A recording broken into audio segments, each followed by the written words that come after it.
মুসা আলাইহিস সালাম ফেরাউনের সামনে যেয়ে দাঁড়ালেন। ফেরাউনের জাদুকররা বিশাল বড় বড় বাঘ বানালো, সিংহ বানালো, সাপ বানালো।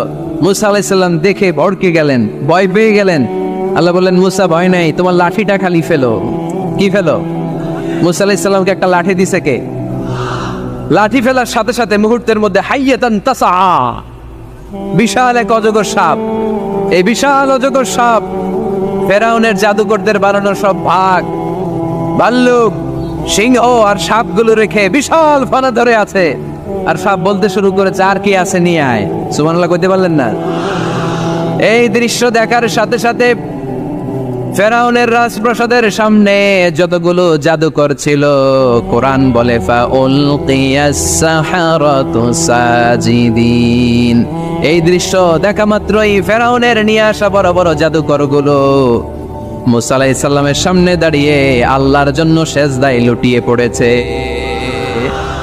ফাউলকিয়াস সাহারাতু সাজিদিন, সেজদায় লুটিয়ে পড়ে ঘোষণা দিল, আমি ফেরাউনরে মানি না, আমি কোন নাস্তিককে মানি না, আমি মুসার রব, হারুনের রব, বনি ইসরাইলের রব, আল্লাহর জন্য সেজদায় লুটিয়ে পড়লাম। চিল্লায় পড়েন আল্লাহু আকবার।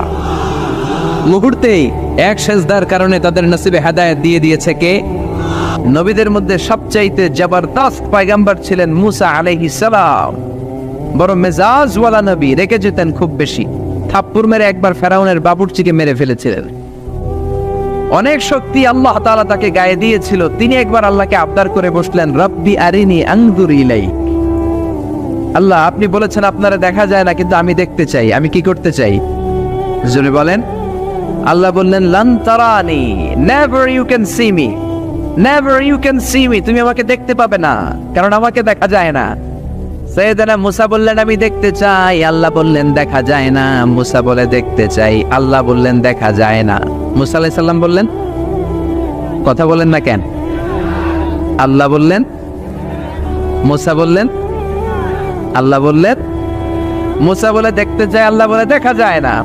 কিন্তু সাইয়েদনা মুসা আলাইহিস সালাম ছেড়ে দেবার পাত্র নয়, হেরে যাবার পাত্র নয়, পিছু হটার পাত্র নয়। মনে যেটা উঠেছে আদায় করার পাত্র হলো মুসা, ঠিক কি না? উনি বললেন, রব্বি আরিনি আনজুর ইলাইক। আল্লাহ, আপনি আমারে দেখা দেন, আমি দেখতে চাই। আল্লাহ বললেন, লান তারানি, never you can see me. ওরে মুসা, এই বায়না ধরো না, আমারে তো দেখা যায় না।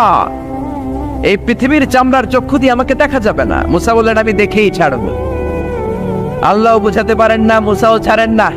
অবশেষে নবীর আবদার রব্বুল আলামিন শুনতে রাজি হলেন। আল্লাহ বললেন, মুসা, আগামীকাল অমুক সময়ে গোসল করে ওযু করে তুর পাহাড়ে চলে আসবা।